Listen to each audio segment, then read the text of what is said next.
मन सपना के महल बनावे, मन सपना के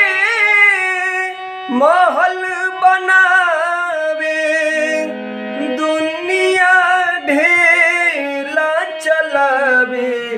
जिंदगिया के खेला समझ में न आवे, जिंदगिया के खेला समझ में न आवे। मन सपना के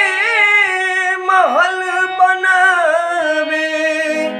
मन सपना के महल बनावे, दुनिया ढेला चलावे, जिंदगी